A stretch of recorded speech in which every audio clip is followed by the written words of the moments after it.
Hi friends, welcome to Ashoka online academy. నేను Bhikshapathi, current affairs ఫ్యాకల్టీగా పనిచేస్తున్నాను.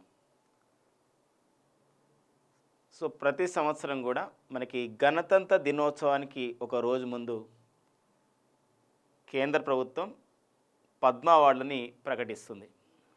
So మరి ప్రకటించినటువంటి పద్మ అవార్డులని మార్చి లేదా ఏప్రిల్ నెలలో ప్రదానం చేస్తారు.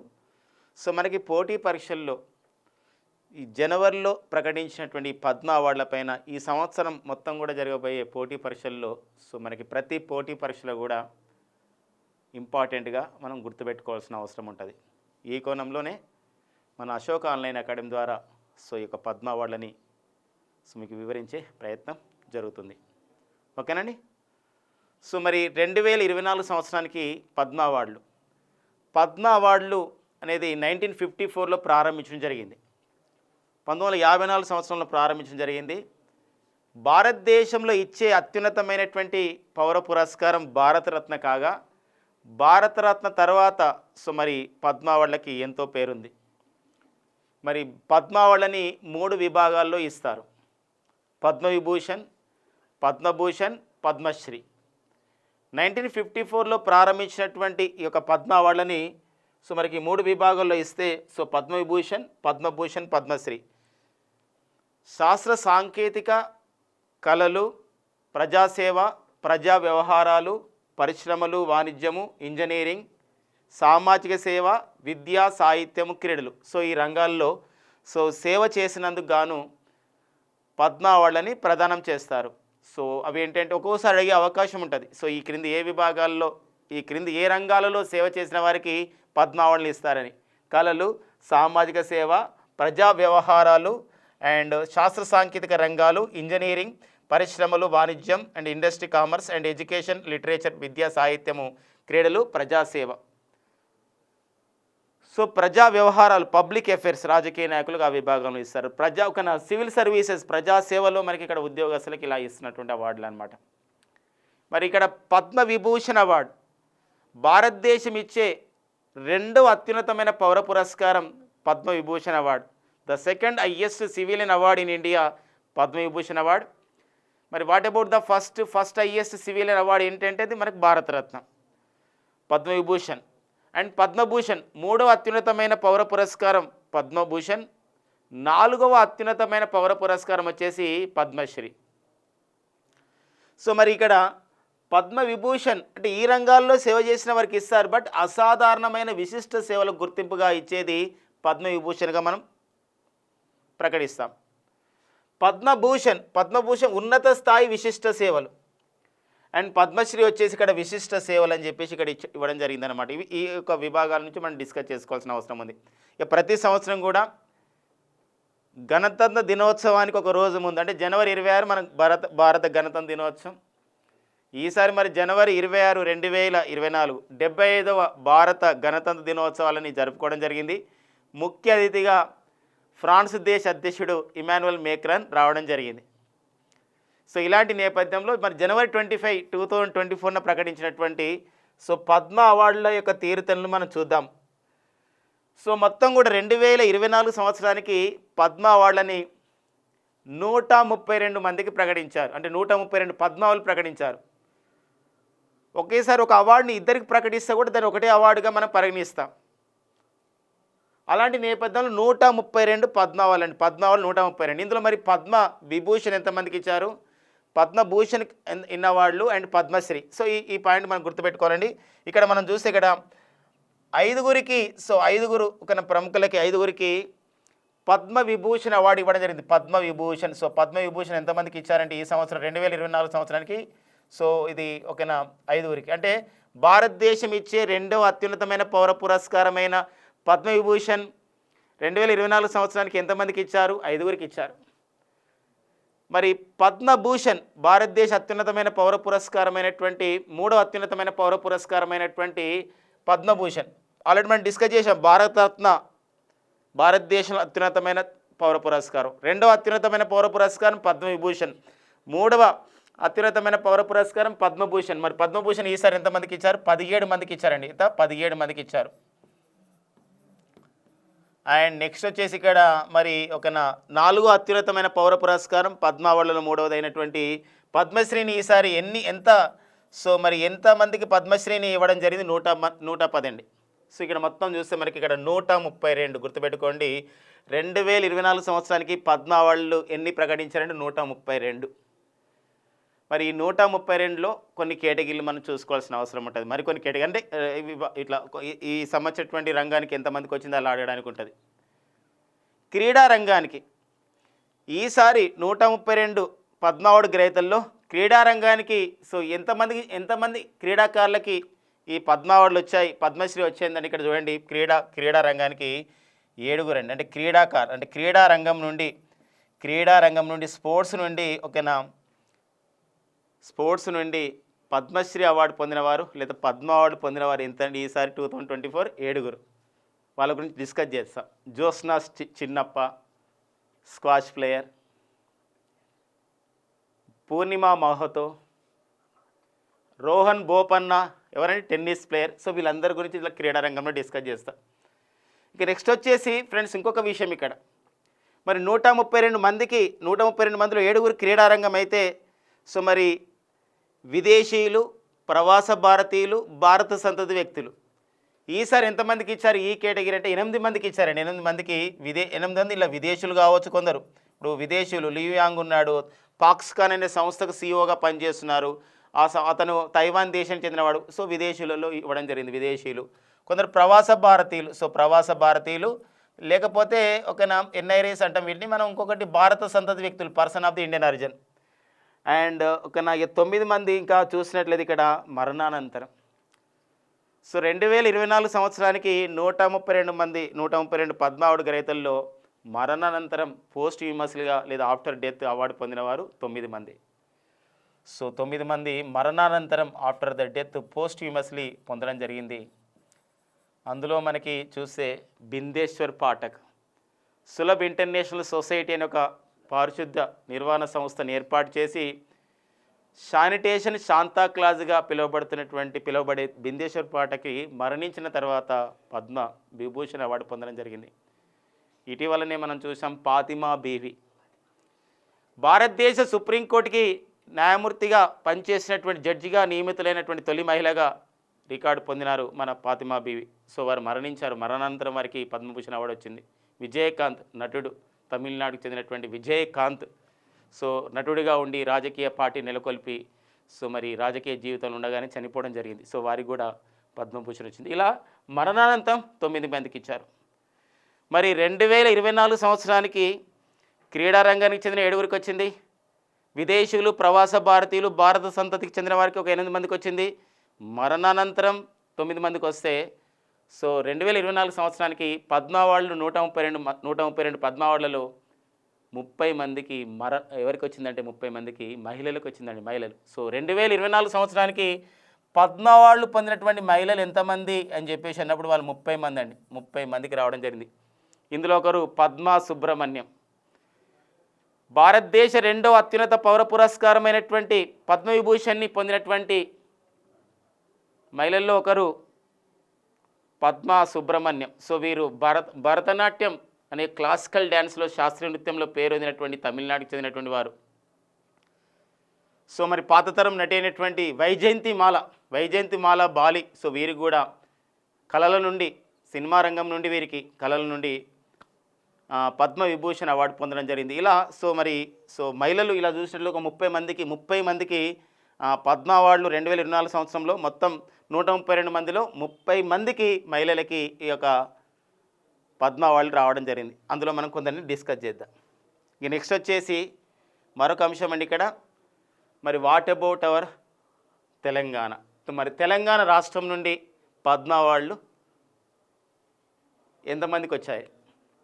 ఈసారి 2024 పద్మ అవార్డులలో తెలంగాణ రాష్ట్రం నుండి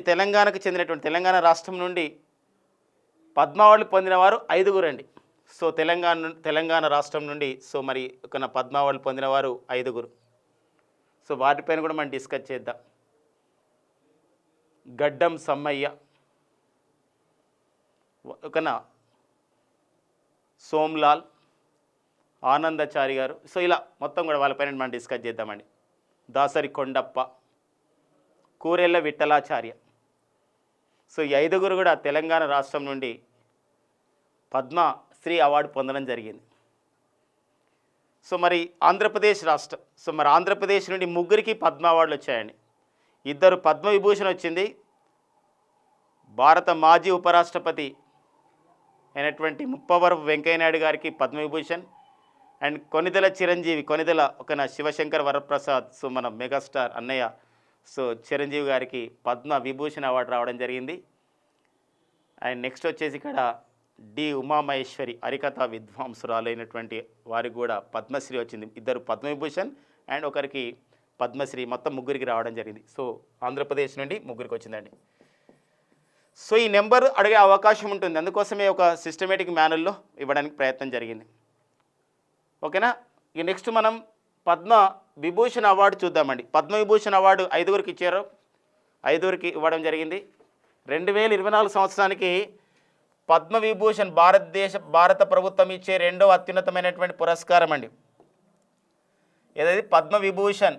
సో మరి 2024 సంవత్సరానికి పద్మవిభూషణ్కి ఎంతమందికి ఇచ్చారు? 5గురికి ఇచ్చారు. 5గురిలో ముప్పవరపు వెంకయ్యనాయుడు గారు మరి పబ్లిక్ అఫైర్స్, ప్రజా వ్యవహారాల నుండి, సో ఏపీ నుండి వీరు పొందడం జరిగింది. కొనిదెల చిరంజీవి గారు, సో మరి ఆర్ట్స్, కళల నుండి వీరు పొందడం జరిగింది ఆంధ్రప్రదేశ్ రాష్ట్రం. బిందేశ్వర్ పాఠక్, సో మరణానంతరం అండి, posthumously after the death. So 2024 సంవత్సరానికి మరణానంతరం పద్మవిభూషణ్ అవార్డు పొందినటువంటి వ్యక్తి ఎవరు అని చెప్పేసి అన్నప్పుడే ప్రముఖులు అతను ఎవరంటే బిందేశ్వర్ పాఠక్. శానిటేషన్ శాంతాక్లాజ్ అని పిలుస్తామండి. ఎట్లయితే శాంతాక్లాజ్ మన క్రిస్మస్ సమయంలో గిఫ్ట్లు ఇస్తుందని చెప్పేసి ఎట్లా అంటున్నామో, ఇక్కడ కూడా పారిశుద్ధ్యం విషయంలో, ఒక శానిటేషన్ విషయంలో ఎన్నో విప్లవాత్మకమైన మార్పులకి శ్రీకారం చుట్టిన వ్యక్తి, సులభ్ ఇంటర్నేషనల్ సొసైటీ అనే సంస్థను నెలకొల్పినటువంటి వ్యక్తి, బీహార్ రాష్ట్రానికి చెందిన వ్యక్తి, వారే బిందేశ్వర్ పాఠక్ గారు. సో బిందేశ్వర్ పాఠక్ వారికి మరణానంతరం సోషల్ వర్క్, సామాజిక సేవ అండి, సామాజిక సేవలో బీహార్ రాష్ట్రం నుండి ఈ యొక్క అవార్డుని పొందడం జరిగింది బిందేశ్వర్ పాఠక్. ఇక నెక్స్ట్ వచ్చేసి పద్మా సుబ్రహ్మణ్యం. మరి శాస్త్రీయ నృత్యాలలో, క్లాసికల్ డ్యాన్సులలో పేరొందినటువంటి భరతనాట్యంలో సో పేరొందిన వారు, సో పద్మా సుబ్రహ్మణ్యం కళల నుండి తమిళనాడు రాష్ట్రం నుండి పొందడం జరిగింది. వైజయంతి మాలా బాలి, సో కళల నుండి ఒక ప్రముఖ, అంటే ఒక పాతతరం నటిగా ఎన్నో సంబంధించినటువంటి చిత్రాలు నటించడం జరిగింది. కళల నుండి తమిళనాడు రాష్ట్రం నుండి పొందడం జరిగింది. మీరు ఈ విషయం గమనిస్తే ఇక్కడ పద్మవిభూషణ్ అవార్డు 5గురికి ఇస్తే ఈ సంవత్సరంలో ఇద్దరు ఆంధ్రప్రదేశ్ చెందినవారు అండ్ 2 తమిళనాడుకి చెందినవారు, ఒకరు బీహార్ రాష్ట్రం చెందినవారు. సో ఆ సంబంధించినటువంటి పాయింట్ ఆఫ్ వ్యూలో కూడా మనం చూసుకోవాల్సినటువంటి అవసరం ఉంది. ఇందులో మనం చూస్తే సో వెంకయ్యనాయుడు గారు, సో ముప్పవరపు వెంకయ్యనాయుడు గారు. సో మరి వెంకయ్యనాయుడు గారి యొక్క విశేషాలపైన మనకు చూసినట్లయితే వీరు ఆంధ్రప్రదేశ్లోని చవటపాలెం అనే గ్రామంలో జన్మించడం జరిగింది వెంకయ్యనాయుడు గారు. సో మరి విద్యార్థి జీవితం నుండి వారు ఒక ఏబీవీపీ లాంటి సంస్థలు, ఆర్ఎస్ఎస్ అండ్ భారతీయ జనతా పార్టీలో వారు పనిచేయడం జరిగింది. అండ్ భారతీయ జనతా పార్టీకి, జాతీయ పార్టీ హోదా ఉన్నటువంటి భారతీయ జనతా పార్టీకి వారు 2002 నుండి 2004 వరకు భారతీయ జనతా పార్టీ అధ్యక్షుడిగా పనిచేశారు వెంకయ్యనాయుడు గారు. అంతేకాకుండా అటల్ బిహారీ వాజ్పేయి భారత ప్రధానమంత్రిగా ఉన్నప్పుడు, సో భారత ప్రధానమంత్రిగా ఉన్నప్పుడు వెంకయ్యనాయుడు గారు గ్రామీణాభివృద్ధి శాఖ మంత్రిగా, రూరల్ డెవలప్మెంట్ మినిస్టర్గా పనిచేయడం జరిగిందండి. రూరల్ డెవలప్మెంట్ మినిస్టర్ కూడా వీరు పనిచేయడం జరిగింది. రూరల్ డెవలప్మెంట్ మినిస్టర్గా, యూనియన్ రూరల్ డెవలప్మెంట్ మినిస్టర్గా పనిచేశారు అటల్ బిహారీ వాజ్పేయి ప్రధానిగా ఉన్నటువంటి మంత్రివర్గంలో. సో అంతేకాకుండా 2014 నుండి 2017, 2014 నుండి 2017 మధ్య వీరు కేంద్ర గృహ నిర్మాణ, పట్టణాభివృద్ధి శాఖ అండ్ పార్లమెంటరీ వ్యవహారాల శాఖ, so ministry of the housing and urban affairs and parliamentary వ్యవహారాల శాఖ మంత్రిగా వీరు పనిచేయడం జరిగింది. ఒక్కోసారి అడగవచ్చు మై డియర్ ఫ్రెండ్స్, ఏమని అడగవచ్చు అంటే ఈ క్రింది ఏ కేంద్ర మంత్రిత్వ శాఖ నిర్వహించలేదు. సో శ్రీ ముప్పవరపు వెంకయ్యనాయుడు గారు అన్నప్పుడు ఆ సంబంధించినటువంటి సమాధానం చూసుకోవాలి. అండ్ మరొక విషయం 2015 నుండి 2022 వరకు సో ముప్పవరు వెంకయ్య నాయుడు గారు సో ఇక్కడ వీరు భారత ఉపరాష్ట్రపతిగా పనిచేశారు. మరి భారతదేశ 13వ ఉపరాష్ట్రపతిగా 13th వైస్ ప్రెసిడెంట్ ఆఫ్ ఇండియాగా వీరు పనిచేయడం జరిగింది. ఉపరాష్ట్రపతి అన్నప్పుడు ఎక్స్ అఫీషియో చైర్మన్ ఆఫ్ రాజ్యసభకు చైర్మన్ కూడా బాధ్యతలు వహిస్తారు. ఎంతో క్రియాశీలకమైన ఎంతో కీలకమైనటువంటి జమ్మూ కాశ్మీర్ పునర్వ్యవస్థీకరణ చట్టం ఒకనా రాజ్యసభలో అమలుకు నోచుకుంది అన్నప్పుడు వెంకయ్య నాయుడు గారి యొక్క చొరవ అనేది ఎంతో ఉందని చెప్పేసి విశ్లేషకులు భావిస్తారు. మరి ఆగస్టు 5, 2019 రాజ్యసభ జమ్మూ కాశ్మీర్ పునర్వ్యవస్థీకరణ బిల్లు ఏదైతే 370 ఆర్టికల్ ఏదైతే ఉందో 370 ఆర్టికల్ని తొలగించి జమ్మూ కాశ్మీర్లో తొలగించేది ఏదైతే ఉందో ఆ సంబంధ బిల్లు పైన చర్చల సమయంలో ఎంతో కీలకమైనటువంటి భూమికని ఆమోదం చేయడం జరిగింది రాజ్యసభ చైర్మన్ హోదాలో సో శ్రీ ఎం వెంకయ్య నాయుడు గారు. కాబట్టి ఈ పాయింట్ మనం ఇక్కడ చూసుకోవాల్సిన అవసరం ఉందండి. ఇక నెక్స్ట్ వచ్చేసి చిరంజీవి గారు కొనిదెల శివశంకర వరప్రసాద్. సో మరి చిరంజీవి అన్నయ్య సో మెగాస్టార్ చిరంజీవి గారు. సో మరి వీరు పునాది రాళ్ళు అనే ఒక సినిమాతో తెలుగు సినిమా పరిశ్రమలో తనదైనటువంటి ఒక పునాదిని చేస్తూ ఇలా బోలా శంకర్ వరకు ఇంకా సినిమాలు కొనసాగుతున్న సందర్భం ఇంకా కూడా సో మరి 60+ ఇయర్స్లో కూడా ఎంతోమందికి ఆదర్శంగా నిలవడం జరిగింది. దాంతోపాటుగా ఇక్కడ బ్లడ్ బ్యాంక్ కానివ్వండి, ఐ బ్యాంక్ కానివ్వండి, కోవిడ్ టైంలో కూడా సో ఎంతో సేవా దృక్పథాన్ని ప్రదర్శించడం జరిగింది సో చిరంజీవి గారు. ఇటు సినిమా రంగం అండ్ ఇటు సామాజిక రంగం. సో ఇలాంటి నేపథ్యంలో సో మరి చిరంజీవి గారు 2008లో ప్రజారాజ్యం పార్టీని ప్రారంభించడం జరిగిందండి. 2008లో ప్రజారాజ్యం పార్టీని ప్రారంభించడం జరిగింది. దానికన్నా ముందు 2006లో సో మరి మన చిరంజీవి గారికి పద్మభూషణ్ అవార్డు రావడం జరిగింది. భారతదేశ అత్యున్నతమైనటువంటి 3వ అత్యున్నత పురస్కారం పద్మభూషణ్ అవార్డు రావడం జరిగింది చిరంజీవి గారు. మరి మన్మోహన్ సింగ్ భారత ప్రధానమంత్రిగా ఉన్నప్పుడు 2012 నుండి 2014 మధ్యలో చిరంజీవి గారు కేంద్ర పర్యాటక శాఖ సాంస్కృతిక శాఖ నిర్వహించడం జరిగింది. యూనియన్ టూరిజం అండ్ కల్చరల్ మినిస్టర్గా పనిచేయడం జరిగిందండి. కేంద్ర పర్యాటక మరియు సాంస్కృతిక శాఖ మంత్రిగా వీరు పనిచేయడం జరిగింది. సో ఎవరని చెప్పేసి అంటే ఇక్కడ మన చిరంజీవి గారు గుర్తుపెట్టుకోండి ఫ్రెండ్స్. ఇక్కడ ఇక ప్రజారాజ్యం పార్టీని తర్వాత కాంగ్రెస్ పార్టీలో విలీనం చేయడం అండ్ చిరంజీవి గారు సో మరి రాజ్యసభ సభ్యులు కూడా వారు పనిచేయడం జరిగింది. ఆ రాజ్యసభ సభ్యులు కూడా పనిచేయడం జరిగింది చిరంజీవి గారు. సో ఈ నేపథ్యం అన్నమాట చిరంజీవి గారి గురించి సరికాంది సరి అనేది ఇలాంటి అంశాలు మనం రావడానికి ఉన్నప్పుడు ఈ నేపథ్యాన్ని కూడా చూసుకోవాల్సిన అవసరం ఉందండి.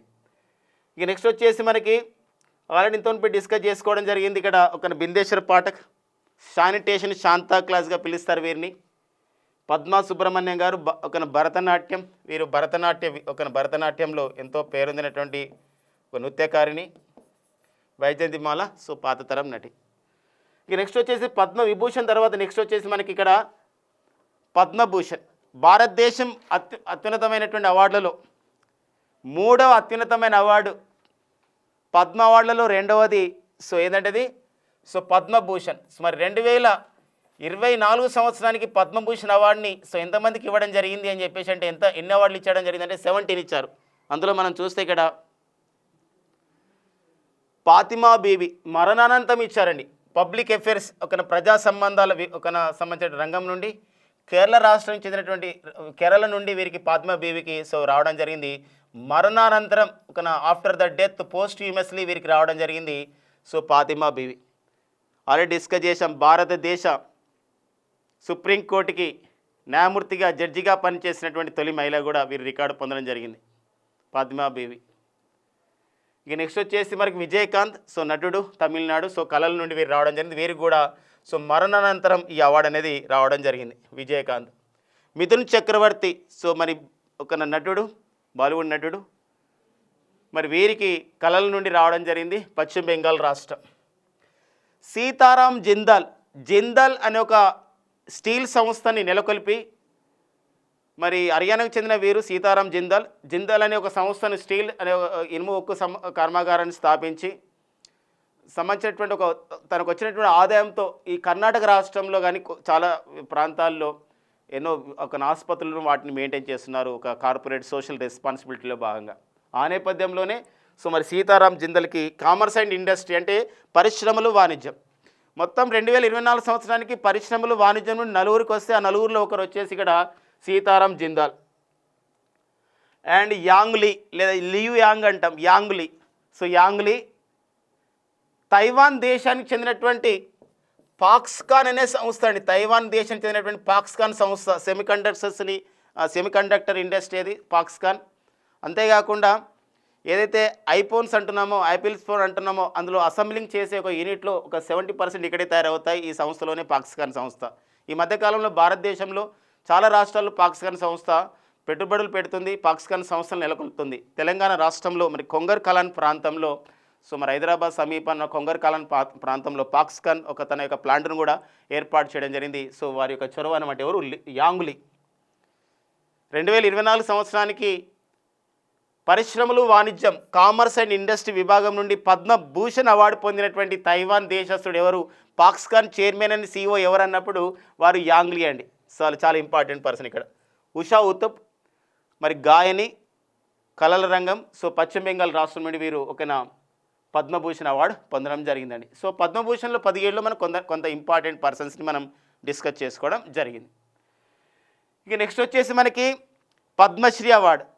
సో మరి 2024 సంవత్సరానికి పద్మశ్రీ అవార్డులను ఎన్ని పద్మశ్రీ అవార్డుని ప్రకటించారు 2024 సంవత్సరానికి అంటే ఇక్కడ సో 110 మందికి ప్రకటించారండి. ఈ 110 మందిలో మరి తెలంగాణ వారు ఎందరో అంటే ఇక్కడ తెలంగాణకు చెందినటువంటి ఐదుగురికి పద్మశ్రీ అవార్డు రావడం జరిగింది. ఐదుగురిలో ఒకరు గడ్డం సమ్మయ్య. ఎవరండి? గడ్డం సమ్మయ్య. మరి గడ్డం సమ్మయ్య వీరు చిందు యక్షగానం అంటాం, చిందు యక్షగానం చెప్పేసి కూడా అనొచ్చు. సో మరి ఇందులో కళల విభాగంలో వీరికి రావడం జరిగింది. జనగామ జిల్లా దేవరుప్పల మండలం అప్పిరెడ్డిపల్లికి అనే గ్రామానికి చెందినవారు గడ్డం సమ్మయ్య. సో వీరు ఈ యొక్క చిందు యక్షగానంలో పౌరాణిక కథలు చెప్పడంలో దశాబ్దాలకు పైగా అనుభవం ఉన్నటువంటి వ్యక్తి ఎవరండి? వారు గడ్డం సమ్మయ్య. సో ఏ జిల్లా, ఏ ప్రాంతం, సో ఈ యొక్క చిందు యక్షగానంలో ఏం చెప్తారంటే పౌరాణిక వీరగాథలు చెప్తూ ఉంటారు. పౌరాణిక గాథలండి, పౌరాణిక. సో గుర్తుపెట్టుకోండి, గడ్డం సమ్మయ్య. తెలంగాణ దాసరి కొండప్ప. మరి దాసరి కొండప్ప వీరు ఉమ్మడి మహబూబ్ నగర్ అంటే ఇప్పుడు నారాయణపేట జిల్లా దామరగిద్ద ప్రాంతానికి చెందినవారు. సో వీరు దాసరి కొండప్ప. వీరు బుర్ర వీణా వాయిద్యంలో ఎంతో పేరుగాంచడం జరిగింది. ఇటీవల అంటే 2023లో వచ్చినటువంటి సినిమా బలగం సినిమా ఎన్నో జాతీయ అంతర్జాతీయ అవార్డులు పొందినటువంటి సినిమా. వేణు దర్శకత్వంలో వచ్చినటువంటి సినిమా ఏదంటే ఇది మనకు బలగం. సో బలగం ఎన్నో కుటుంబాలని దగ్గర చేసింది, కుటుంబ విలువల్ని ఆ విధంగా చెప్పింది ఆ సినిమాలో చెప్పొచ్చు అనమాట బలగం సినిమా. మరి అలాంటి బలగం సినిమాలో అయ్యో శివుడా ఏమాయే అని చెప్పేసి ఒక పాటలో కూడా వీరు తన యొక్క బుర్రవీణ వాయిద్యం ద్వారా సో ఆ పాటను కూడా పాడడం జరిగింది. అయ్యో శివుడా ఏమాయే బలగం సినిమా అండి ఇది. సో ఇది దాసరి కొండప్ప గారి యొక్క నేపథ్యం. మరి మహబూబ్నగర్ జిల్లాలో కొన్ని ఉన్నటువంటి కస్తూరిబా బాలికల పాఠశాలలో వీరు కొందరికి ఔత్సాహికులకి బుర్రవీణ వాయిద్యం కూడా నేర్పించి శిక్షకుడే కూడా పనిచేస్తున్నారు. సో మరి హ్యాట్సప్ దాసరి కొండప్ప గారు. ఓకేనా? ఇక నెక్స్ట్ వచ్చేసి మనకి కూరెళ్ళ విఠలాచార్య మధుర కవిగా గుర్తింపు పొందినటువంటి వారు కూరెళ్ళ విఠలాచార్య. ఓకేనండి. ఒక చిరిగిన చొక్కానైనా తొడుక్కో, ఒక మంచి పుస్తకం కొనుక్కో అని చెప్పేసి అంటే తన దగ్గర 5 లక్షల పైగా పుస్తకాలని ఆ విధంగా సమాజానికి మీరు వచ్చి చదువుకోవచ్చు అని చెప్పేసి తన ఇంటినే గ్రంథాలయంగా మార్చినటువంటి వ్యక్తి. సో ఎవరంటే వారు మన కూరెళ్ళ విఠలాచార్య. 5 lakhs బుక్స్ అండి. ఆ బుక్స్ చదివి సుమారు 8 మంది ఇక్కడ PhD పట్టాలు పొందడం జరిగింది. సో మీకు అనిపిస్తుంది కదా వారు ఎక్కడంటే వారు యాదాద్రి భువనగిరి జిల్లా రామన్నపేట మండలం దగ్గర ఉన్నటువంటి వెల్లంకి గ్రామంలో సో మనం కూరెళ్ళ విఠలాచార్య నిర్వహిస్తున్నటువంటి లైబ్రరీ అనమాట. వారి యొక్క గ్రామంలోనే మధుర కవిగా పిలువబడుతున్నటువంటి వ్యక్తి. లిటరేచర్ అండ్ ఎడ్యుకేషన్ అంటే ఇక్కడ ఒక విద్యారంగం మరియు సాహిత్యంలో కూరెళ్ళ విఠలాచార్య గారికి తెలంగాణ నుండి పద్మశ్రీ అవార్డు అనేది రావడం జరిగింది. సో చాలా యాడ్సాప్ అండి. ఓకేనా, కూరెల విఠలాచారి గారు. అండ్ వేలు ఆనందాచారి గారు. సో మరి ఈరోజు తెలంగాణ తిరుపతిగా పిలుస్తున్నారు. మరి యాదాద్రి అనే ప్రాంతం, యాదాద్రి లక్ష్మీనరసింహస్వామి ప్రాంతం ఆలయం. మరి యాదాద్రి లక్ష్మీనరసింహస్వామి ఈ యొక్క ఆలయం దాన్ని మనం YTDAగా యాదగిరిగుట్ట డెవలప్మెంట్ అథారిటీగా మార్చుకొని అభివృద్ధి చేస్తున్నారు. ఈ యాదగిరిగుట్ట డెవలప్మెంట్ అథారిటీకి ఈ ఆలయ ప్రధాన స్థపతిగా నిర్వహించడం జరిగింది, పనిచేయడం జరిగింది. సో వేలు ఆనందాచారి గారు. వీరు పుట్టింది ఆంధ్రప్రదేశ్లోని చిత్తూరు జిల్లా అయినప్పటికీ కూడా వీరు మనకి ఒక ఉమ్మడి ఆంధ్రప్రదేశ్లో ఉన్నప్పుడు దేవాదాయ శాఖలో ఉద్యోగం చేస్తూ సో మరి ఇక్కడ ఈ యొక్క యాదగిరిగుట్ట ఆలయంలో కూడా పనిచేయడం జరిగింది అనమాట. ఆ నేపథ్యంలోనే సో YTDA అంటే యాదగిరిగుట్ట డెవలప్మెంట్ అథారిటీ యొక్క సో ప్రధాన స్థపతిగా పనిచేస్తున్నారు వేలు ఆనందాచారి గారు. సో వీరికి 2024 సంవత్సరానికి తెలంగాణ రాష్ట్రం నుండి కళలు ఆర్ట్స్ నుండి వీరికి పద్మశ్రీ అవార్డు రావడం జరిగింది. కెతావత్ సోమ్లాల్. సో వీరి యొక్క ప్రత్యేకత కెతావత్ సోమ్లాల్. మరి కెతావత్ సోమ్లాల్ యాదాద్రి భువనగిరి జిల్లా ఆకుతోట బావి తండాకు చెందినవారు. సో వీరు ప్రభుత్వ ఉద్యోగి అయినప్పటికీ మరి కెతావత్ సోమ్లాల్ తన యొక్క సంబంధించినటువంటి బంజారా లాంగ్వేజ్లో ఈ యొక్క భగవద్గీత శ్లోకాలని బంజారా లాంగ్వేజ్లోకి అనువదించడం జరిగింది. అంటే తెలుగు లిపిలో రాసినప్పుడు కూడా భగవద్గీతలో ఉన్నటువంటి 701 శ్లోకాలను, భగవద్గీతలోని 701 శ్లోకాలను 701 శ్లోకాలని బంజారా లిపిలో, అంటే బంజారా లిపి కాదండి, బంజారా భాషలో రాశారు. అంటే బంజారా భాషకు ఒక మన తెలుగు లిపిలోనే వీరు రాయడం జరిగింది. సో మన కెతావత్ సోమ్లాల్ ఒక సాహిత్యం విద్యారంగంలో వీరికి తెలంగాణ రాష్ట్రం నుండి ఒక పద్మశ్రీ అవార్డు అనేది రావడం జరిగింది. సో యాడ్సాప్ మనకి కెతావత్ సోమలాల్ గారు. అండ్ నెక్స్ట్ వచ్చేసి నెక్స్ట్ ఆంధ్రప్రదేశ్ రాష్ట్రం నుండి, తెలంగాణ రాష్ట్రం నుండి ఇంతవరకు డిస్కస్ చేసాం. తెలంగాణ రాష్ట్రం నుండి పద్మశ్రీ అవార్డు పొందినటువంటి వారు మనం చూసినట్లయితే ఇక్కడ సో గడ్డం సమ్మయ్య గారు, అండ్ నెక్స్ట్ వచ్చేసి దాసరి కొండప్ప గారు, అండ్ కూరెల విఠలాచార్య గారు, అండ్ వేలు ఆనందాచారి గారు, అండ్ నెక్స్ట్ వచ్చేసి మన కెతావత్ సోమ్లాల్ గారు. మొత్తం ఇటు 5గురికి మనకి పద్మశ్రీ అవార్డు వచ్చింది మన తెలంగాణ రాష్ట్రం నుండి. అయితే మరి ఏపీ ఆంధ్రప్రదేశ్ రాష్ట్రం నుండి. సో ఫ్రెండ్స్ గమనించండి, ఇక్కడ ఆంధ్రప్రదేశ్ నుండి 3గురికి ఒక పద్మ అవార్డ్స్ వచ్చాయి. అందులో 2 వచ్చేసి ఎవరంటే ఇక్కడ పద్మ విభూషణ్ రావడం జరిగింది. సో ముప్పవరం వెంకయ్య నాయుడు గారు అండ్ కొణిదెల చిరంజీవి గారు. అండ్ సో మరి 3వ వారే ఇక్కడ ఆంధ్రప్రదేశ్ నుండి డి ఉమామహేశ్వరి గారు. వీరు కళల రంగం నుండి సో వీరికి ఆంధ్రప్రదేశ్ నుండి పద్మశ్రీ అవార్డు రావడం జరిగింది. అంటే 2కి పద్మ విభూషణ్ వచ్చింది, ఒకరికి పద్మశ్రీ వచ్చింది. మరి డి ఉమామహేశ్వరి గారు ఎవరు అని చెప్పేసి అంటే వీరు కృష్ణా జిల్లా మచిలీపట్నంలో పుట్టినప్పటికీ వీరు తెలంగాణలోని వేములవాడలో ఉన్నటువంటి శ్రీ రాజరాజేశ్వరి ఆలయంలో మరి పనిచేయడం జరిగింది. హరికథ విద్వాంసురాలు, హరికథ అండి. వీరు హరికథలో చాలా మరి ఎన్నో ప్రదర్శనలు ఇవ్వడం జరిగింది హరికథలో ఉమామహేశ్వరి గారు. సో వారికి కూడా యాడ్సప్ చెప్తున్నాం. ఇక నెక్స్ట్ వచ్చేసి క్రీడారంగం. మరి పద్మశ్రీ అవార్డు ఆల్రెడీ డిస్కస్ చేసాం. 2024 సంవత్సరానికి పద్మశ్రీ అవార్డుని మొత్తం 110 మందికి ఇస్తే అందులో క్రీడారంగం నుండి అంటే క్రీడాకారులుగా ఉండి మరి ఒక పద్మశ్రీ అవార్డు పొందిన వారు ఎవరు అని చెప్పేసి అంటే 7గురికి పొందడం జరిగింది పద్మశ్రీ అవార్డు క్రీడారంగం నుండి. సో వారు ఎవరు అని చెప్పేసి ఇక్కడ రోహన్ బోపన్న. సో వారి యొక్క ప్రత్యేకత చాలా ఉందండి. రోహన్ బోపన్న 43 సంవత్సరాల వయసులో అంతర్జాతీయ టెన్నిస్లో మేల్ డబుల్స్లో నెంబర్ 1 ర్యాంక్ సాధించినటువంటి, అతి ఎక్కువ వయసులో ఉన్నటువంటి నెంబర్ 1 ర్యాంక్ సాధించినటువంటి టెన్నిస్ క్రీడాకారుడు, టెన్నిస్ దిగ్గజం ఎవరంటే ఇక్కడ రోహన్ బోపన్న. ఈ రోహన్ గమనించారు, ఇప్పుడు ఆస్ట్రేలియా ఓపెన్ టెన్నిస్ జరుగుతూ ఉంది ఆస్ట్రేలియాలో మెల్బోర్న్లో. ఇది ఒక grand slam tournament. Australia open tennis tournament 2024లో వీరు మేల్ డబుల్స్లో సెమీఫైనల్స్కి వెళ్ళడం జరిగింది. మేల్ డబుల్స్లో ఆ ఘనత సాధించడంతో 43 సంవత్సరాల వయసులో మేల్ డబుల్స్లో ఫస్ట్ ర్యాంక్ను సాధించినటువంటి అతి ఎక్కువ వయసులో ఉన్నటువంటి టెన్నిస్ క్రీడాకారుడిగా రోహన్ బోపన్ ఉన్నారు. సో వీరు చేసినటువంటి క్రీడారంగానికి చేసిన కృషి కానీ వీరికి పద్మశ్రీ రావడం జరిగింది. కర్ణాటక రాష్ట్రం. జ్యోత్స్నా సిన్నప్ప. సో వీరైతే స్క్వాష్ ప్లేయర్ అండి, తమిళనాడు రాష్ట్రం. వీరు కూడా రావడం జరిగింది. అర్బిందర్ సింగ్ హాకీ ప్లేయర్, తమిళనాడు రాష్ట్రం. పూర్ణిమ మహతో, సో ఆర్చరీ క్రీడాకారిణి అండి, ఆర్చరీ క్రీడాకారిణి, జార్ఖండ్ రాష్ట్రం. అండ్ నెక్స్ట్ వచ్చేసి ఇక్కడ సత్యేంద్ర సింగ్ లోహియా, స్విమ్మింగ్ అండి, సత్యేంద్ర సింగ్ లోహియా ఇది swimming. So Lohia and Lohia swimming. And ఒక మధ్యప్రదేశ్ రాష్ట్రం.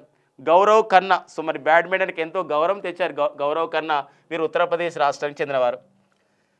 And Uday Vishwanath Desh Pandey, so మరి మల్లకంబు అని చెప్పేసి ఒక ప్రాంతీయ సంబంధించిన ఒక ఆటని ఈరోజు జాతీయ అంతర్జాతీయలో ఆ విధంగా తీసుకెళ్తున్నటువంటి కృషిలో భాగంగా ఉదయ్ విశ్వనాథ్ దేశ్ పాండే మల్లకంబు అనే ఆటలో వీరు చేసిన కృషికి గాను మహారాష్ట్రకు చెందిన వీరికి పద్మశ్రీ అవార్డు రావడం జరిగింది. ఈసారి గమనించాలి, 2024లో పద్మ అవార్డులలో మరి క్రికెటర్లు లేరనే విషయం గమనించండి. సో ఇక్కడ చూడండి, ఏడుగురికి వచ్చింది క్రీడారంగం నుండి. ఏడుగురు కూడా 7 విభిన్నమైనటువంటి ఆటలండి. Tennis, squash, hockey, archery, swimming, badminton, mallakhamb. క్రీడాకారులు, వారి రాష్ట్రాలు ఖచ్చితంగా మనం గుర్తుపెట్టుకోవాల్సినటువంటి అవసరం ఉంటుంది. ఓకేనా ఫ్రెండ్స్? ఇక నెక్స్ట్ చూద్దాం. ఇక నెక్స్ట్ పద్మశ్రీ అవార్డు గ్రహీతల్లో మరికొంత వ్యక్తులు ఉన్నారండి, చాలా ఇంపార్టెన్స్ వాళ్ళు. మరి ఏనుగుల యొక్క సంరక్షణ బాధ్యతను చూసే వాళ్ళని మనం మావటి, ఇంగ్లీష్లో అయితే మహోల్ అని చెప్పేసి అంటాం. మరి ఎలిఫెంట్ మహోల్ లేదా ఒక ఏనుగు యొక్క మావటి అని చెప్పేసి అంటారు. వీరు మరి తనదైనటువంటి పాత్రను పోషించాలి ఏనుగుల సంరక్షణ విషయంలో. మరి ఏనుగుల భద్రత విషయంలో, సంరక్షణ విషయంలో సో మావటిగా ఎక్కువగా పురుషులు మాత్రమే చేస్తారు ఆ పనిని. కానీ ఫస్ట్ టైం ఇన్ ద హిస్టరీలో ఇక్కడ ఏమవుతుందంటే ఒక మహిళ ఏనుగుల యొక్క మావటిగా పనిచేసింది. ఆమెనే ఎవరంటే పార్వతీ బరువా. సో మరి పార్వతీ బరువా అస్సాం రాష్ట్రానికి చెందిన వీరు మరి ఏనుగుల యొక్క మావటిగా పనిచేస్తున్నటువంటి తొలి మహిళగా రికార్డు పొందినటువంటి సందర్భంలో వీరికి పద్మశ్రీ అవార్డు రావడం జరిగింది.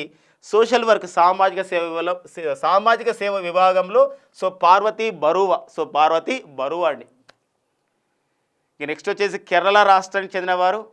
వ్యవసాయంలో మరి కేరళ రాష్ట్రం చెందినటువంటి వీరు వ్యవసాయంలో మరి ఒక 650 రకాల వరి వంగడాలని సంరక్షణ చేయడం జరిగిందండి. సత్యనారాయణ వేలేరి 650 రకాల రైస్ వెరైటీస్ని సంరక్షణ చేయడంలో, కన్జర్వేషన్ చేయడంలో పేరొందినటువంటి సత్యనారాయణ వేలేరికి 2024 సంవత్సరానికి అగ్రికల్చర్లో కేరళ రాష్ట్రం నుండి పద్మశ్రీ అవార్డు రావడం జరిగింది. సర్వేశ్వర బాసుమతి అండి, వీరు మరి గిరిజన ప్రాంతాల్లో మిశ్రమ వ్యవసాయం చేయడంలో పేరుగాంచినటువంటి సర్వేశ్వర బాసుమతికి అగ్రికల్చర్ మరి అస్సాం రాష్ట్రం నుండి వీరికి సో పద్మశ్రీ అవార్డు రావడం జరిగింది. మరి ఒడిశా రాష్ట్రంలో కళల రంగం నుండి పద్మశ్రీ అవార్డు పొందినటువంటి గోపీనాథ్ స్వైన్ యొక్క ప్రత్యేకత ఉందండి. వీరు ఎక్కువ వయసు 105 సంవత్సరాల వయసు అండి. 105 సంవత్సరాల వయసులో పద్మశ్రీ అవార్డు పొంది అతి ఎక్కువ వయసులో పద్మశ్రీ అవార్డుని 2024లో పొందినటువంటి వ్యక్తిగా సో గోపీనాథ్ స్వైన్ గారు గుర్తించబడడం జరిగింది. ఎందుకోసం అంటే ఈ మధ్యకాలం చూడండి, ఎక్కువ వయసు అనేది మనకి ఇప్పుడు 2 సార్లు వచ్చింది. రోహన్ బోపన్న 43 సంవత్సరాలు ఎక్కువ వయసులో మరి అంతర్జాతీయ టెన్నిస్లో మేల్ డబుల్స్లో నెంబర్ 1 ర్యాంక్ సాధించడం జరిగింది. ఇక్కడ 105 సంవత్సరాల వయసులో పద్మశ్రీ ఆ విధంగా సాధించడం జరిగింది. అంటే ఇక్కడ వయసు అనేది ఒక నెంబర్ మాత్రమే అని వీళ్ళందరూ కూడా మనకి ఇన్స్పిరేషన్గా నిలబడుతున్న సందర్భం ఉందన్నమాట. కాబట్టి సో మన ప్రిపరేషన్ విషయంలో ఈ గుర్తుపెట్టుకోండి. సో మనం తెలంగాణ ఎగ్జామ్స్ అయితే మన తెలంగాణ గత 2 ఇయర్స్ నుంచి 2022 నుండి కూడా మనం ప్రిపేర్ అవుతూ ఉన్నాం. 2022లో మనం అప్పటి నుండి కూడా ప్రిపేర్ అవుతూ ఉన్నాం. 2023 వెళ్ళింది, 24 కూడా రావడం జరిగింది, చైర్మన్ మారడం జరిగింది. సో మరి ఒక మంచి ప్రిపరేషన్ చేస్తూ మన అశోక్ ఆన్లైన్ అకాడమీ ద్వారా అవైలబుల్ ఉన్నటువంటి కోర్సెస్ని మీరు మీ యొక్క ప్రిపరేషన్ విధానానికి ఉపయోగపడే విధంగా మన సార్ అయినటువంటి అశోక్ సార్ యొక్క నేతృత్వంలో గొప్పగా తీర్చిదిద్దబడుతున్నాయి. కాబట్టి ఈ కోర్సెస్ని మీరు ఆ విధంగా లాగిన్ అవుతూ సో మరి పర్చేజ్ చేస్తూ రానున్నటువంటి పోటీ పరీక్షల్లో మరి మరింత ఉత్సాహంతో వీరందరూ కూడా ఈ యొక్క అవార్డు యొక్క స్ఫూర్తిదాతలు మనకు అంతేదండి. ఇప్పుడు సో మెగాస్టార్ మన చిరంజీవి గారు ఉన్నారు, ఇంత వయసులో కూడా 6+ ఇయర్స్ వయసులో కూడా సినిమాలు తీస్తున్న సందర్భం ఉంది. సో ముప్పవరం వెంకయ్య నాయుడు గారు కానివ్వండి, సో మన సంబంధించినటువంటి చూడండి ఇప్పుడు దాసరి కొండప్ప గారు కానివ్వండి, గడ్డం సమ్మయ్య గారు కానివ్వండి, కూరెళ్ళ విఠలాచార్య గారు చూడండి 5 లక్షల పుస్తకాల ద్వారా గ్రంథాలయాన్ని సొంతంగా నిర్వహిస్తున్నారు. వేలు ఆనందాచారి గారు, ఇలా చాలా ప్రతి ఒక్కరు కూడా చెప్పుకోవచ్చు. వీళ్ళందరూ కూడా ఇన్స్పిరేషన్గా మనం నిలుస్తారు. సో మరిన్ని వీడియోస్ గురించి మీరు అశోక్ ఆన్లైన్ అకాడమీ సబ్స్క్రైబ్ చేసుకోండి. So thank you friends and all the best. We will meet again in our next classes.